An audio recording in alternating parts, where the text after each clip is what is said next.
Just for a moment, let's play a game. Let's pretend that your telephone rings tomorrow morning, and the voice on the other end says, "John, I've got some marvelous news for you. We've just won a trip to Acapulco. There are going to be 4 of us that can go. There are only 2 of us, my wife and myself. We leave at exactly 8:45. We're going to stay on the beach 4 days. We will live in a millionaire's villa. We will have everything at our beck and call. We will live the life of luxury for 4 full days." Now remember, John, we leave tomorrow morning at 8:45. My only question is, can you be ready to go at 8:45? May I see the hands of those who could, in fact, respond and say, "Yes, I could go." Just for a moment, let's continue the game by saying, you got the telephone call, you accept it, then all of a sudden it dawns on you, hey, I've got some things to do. As a matter of fact, I've got to do this and this and this and this and this. And as a matter of fact, you turn to your wife and say, "Honey, I just don't know whether or not we can make it or not." She says, "Now hold the phone, John." She whips out a sheet of paper. She says, "Now what's the first thing we got to do? What's the second thing? What's the third thing? What's the fourth thing? What's the fifth thing?" How many of you, honest to goodness, believe that during the next 24 hours you could get more done than you normally get accomplished in 3, 4, 5, 6 days? Would you hold up your hands, please? Here's my question, please. Why don't you go to Acapulco tomorrow? Every day of your life.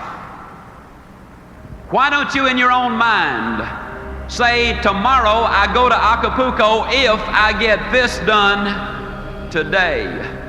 Do you realize that if you were to do that and schedule it and lay it out, that it would be just a matter of weeks before you could, in fact, go to Acapulco at any time that you wanted to, or anywhere else you wanted to go? I was coming in on the plane yesterday, which is generally the way I fly. And I was seated next to an old boy, and I couldn't help but notice he had his wedding band on this finger.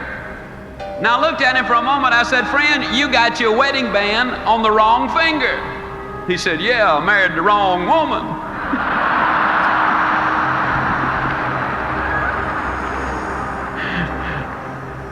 I don't know whether he did or not, but I am completely persuaded that most people have the erroneous idea about what it takes to be successful, and then about what success is, and about what life is. And I would like to, during these next few minutes, climb down right inside of your mind. I'd like to climb down in your emotions. I'm going to motivate you. I'm going to say some things to you that are going to have an impact, and you will, in fact, not be the same when you get up from your seats at the end of this evening. On your trip to Acapulco, there were several things involved. First of all, you had a very specific goal. Second, you had a time limit. And third, you listed the obstacles, the things you had to do in order to get the trip to Acapulco. I'm going to talk to you tonight about goals. There are 4 basic reasons why people do not have goals. Number 1, they have not been sold. Now, friends, I'm flat going to sell you on why you got to have them. I didn't say I wanted to. I didn't say I was going to try to. Didn't say I hope to.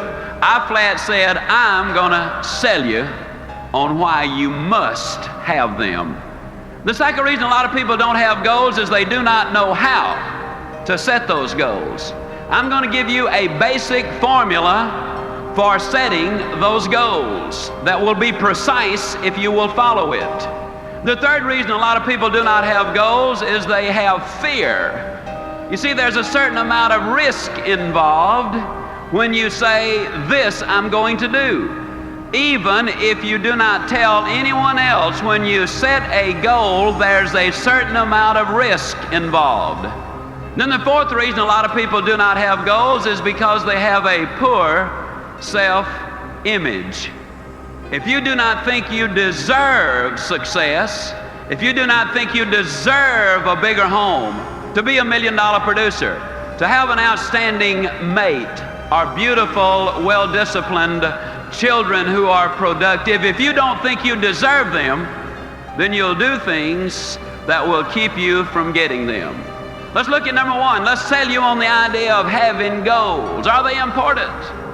At Yale University in 1953, they did a study of the graduating seniors.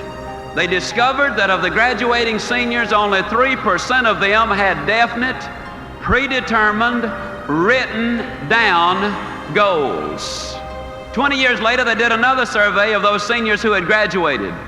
They discovered that the 3% who had committed their goals to paper had accomplished more than the 97% who had not written them down. What about you personally? Have you got your goals laid out? Are you a meaningful specific, or are you a wandering generality? Are goals necessary? I'm going to say emphatically yes. Can you imagine the chairman of the board, General Motors, and somebody comes to him and says, "How did you get to be chairman of the board, General Motors?" Do you really believe he said, "Well, I just showed up for work and they started promoting me, and first thing, here I am, chairman of the board, General Motors"? No, I think you know that is not the way that it happened. What about you? Are you a wandering generality, or are you a meaningful specific? How many of you are in the world of selling? Would you mind holding up your hands, please? One of the major problems we have in the world of selling, a lot of times the salesperson is out selling, and although they're out there physically, what they're saying mentally is, "I need to be home with the family." And then when they're home with the family, physically, they're saying mentally, "I ought to be out in the field selling." And so when they're out in the field, they're really back at home, and when they're back at home, they're really out in the field, and they ain't never nowhere.